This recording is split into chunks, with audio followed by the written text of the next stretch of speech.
By setting the bike on the smart turbo trainer, people can complete a focused training session on their own bike without having to leave home, an exercise that gained ginormous popularity worldwide during the pandemic as cyclists grappled with the crisis while trying to stay fit. That huge market potential quickly captured the attention of several Chinese smart sports equipment manufacturers.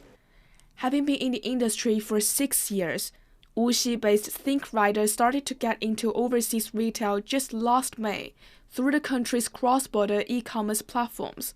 Its sales soon surpassed $500,000 a month.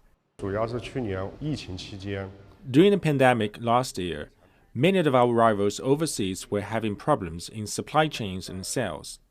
But we have our own warehouse overseas, and so buyers can receive the products in a very short time. So we had an explosive sales performance.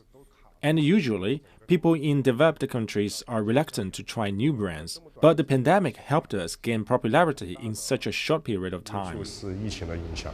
With fewer than 50 employees, the company has already made several million US on China's cross-border e-commerce sites, with 80% of its orders shipping to European countries and the United States. And is now planning to join more platforms so as to expand its overseas retail sales.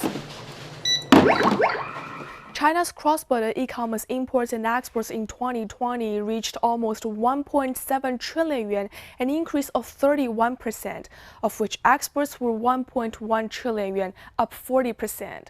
The promising market performance has attracted plenty of small and micro-sized companies like ThinkRider to enter the field, which saw a 130% increase in sales last year, according to a CBN data report.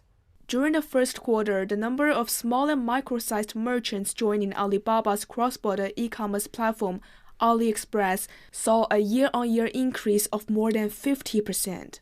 We provide logistics and payment solutions for small and micro-sized merchants, and we have lowered the entry commission for them.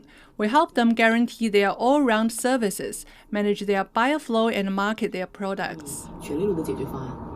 Experts say these services for small players in cross-border e-commerce is allowing companies of different scales to conduct a wide variety of diversified businesses. Small and micro-sized companies usually regard product selection as their core business. The focus is more on the supply chain. Traditional large players usually have a stronger capability to build their own operation center overseas. As well ensuring an efficient and stable supply chain, Shen suggests that smaller companies focus on selecting products so as to specifically target customers in different markets. In Europe and US markets, Chinese products and brands have advantages in costs. And in the Middle East, product manufacturing is not that mature and consumers have very limited choices. And Southeast Asia's e-commerce sector is weaker than China's. So China has very strong competitiveness in terms of products and e-commerce service. The State Post Bureau says that from August 2019 to last July, 60% of global cross-border e-commerce deliveries were sent from China.